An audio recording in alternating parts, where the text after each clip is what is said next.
Hello once again and welcome to Sweetcast. I'm going to make a short video here with just some of my thoughts on ComicsGate Girl. Now, if you're not familiar with ComicsGate Girl, that's because she was new. So she showed up, 3 days ago, I think. 3 days ago, she had a YouTube channel with 2 videos on it. One was basically an announcement that she was joining ComicsGate, and the second was her first comic book review. Now, she also started a Twitter account and sort of started building some presence there. The big deal here is that ComicsGate Girl went on to Ethan Van Sciver's live stream. He invited her on. They talked for a little bit. And honestly, I watched the stream. She seemed really nice. I didn't have any issues, or I didn't have any problems. Now, I did notice her YouTube channel had, at the time, something like 3 subscribers. Again, it was just only had 2 videos on it. And then after being on Ethan's show, she had over 200 subscribers. And next thing I know, she's on Twitter and she is in the thick of it. I didn't follow that closely, but I do know that Renfamous tweeted out this tweet, and our new content creator, and so this is sort of what kicked off Hate Fest. And so this is ComicsGate Girl. The picture, it looks just like her from Ethan's stream. She showed her face, and it looked like just another comic book review channel that was pro ComicsGate. And so Renfamous dug into her, and from there the vultures came in. Now, I saw primarily anti-ComicsGaters dumping on her. I tweeted at Renfamous, I tweeted at her and said something like tisk tisk, harassing women. And she engaged me, and so we got off on a different tangent. A whole other story there. So I only saw tweets here and there. I did see that ComicsGate Girl was definitely giving it as good as she was getting it. And I have to say, when you get into this kind of thing, if you're like me, I came into this knowing full well what I was getting into. I don't go on Twitter to make friends. I do go on there to make friends, but I'm also there I'm fighting a culture war. That's why I'm here. I love comics. I want to make comics. And I'm also going to stand up for what I think is right and true. So that's why I'm here. I fully expect to make some enemies. And I'm not planning on stopping anytime soon. So she was in the thick of it. There was a lot of back and forth. I didn't follow it all that closely.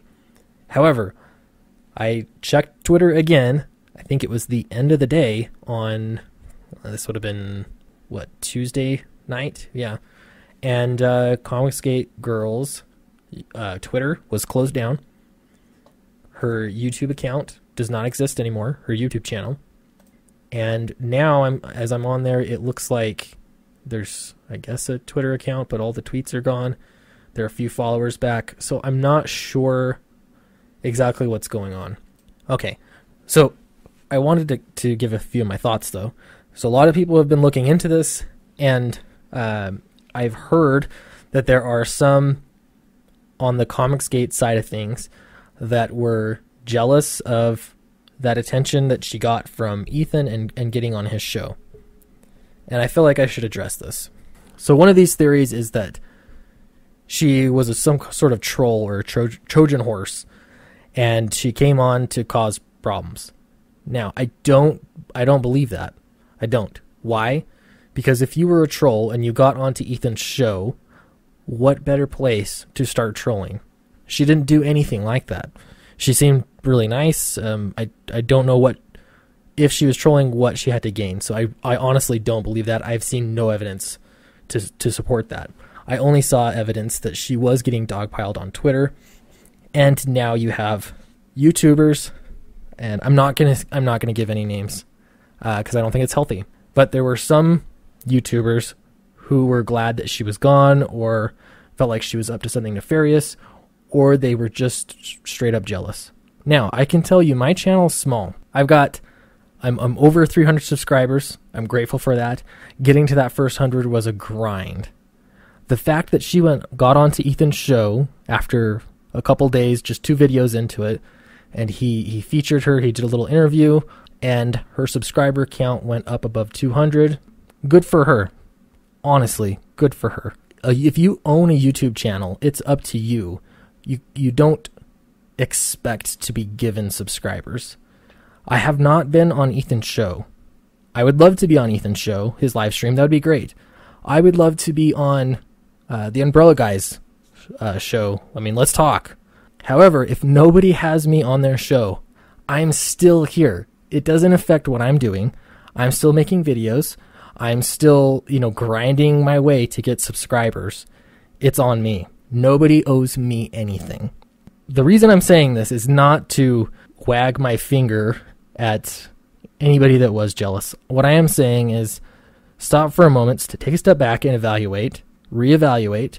Do we really want to be pushing people out of ComicsGate over something so small and trivial? She had 2 videos. Everybody knows if you're doing YouTube, if you've only got 2 videos, you still have a long way to go. It doesn't matter how many subscribers you have. You still have a long way to go. 200 subscribers is nothing in the big scheme of things. You can't even monetize.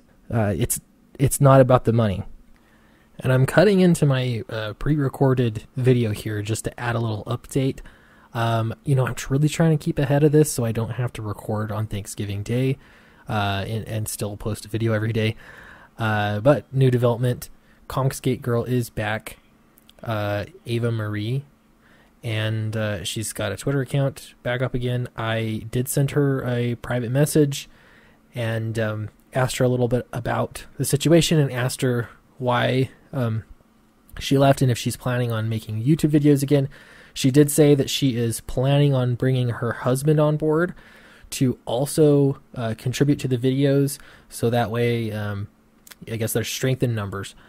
So this answers a lot of questions. I'm glad that she's back, and yeah, I just want to say that there's room for everyone, and everybody has a right to make a YouTube channel and be a part of ComicsGate as well.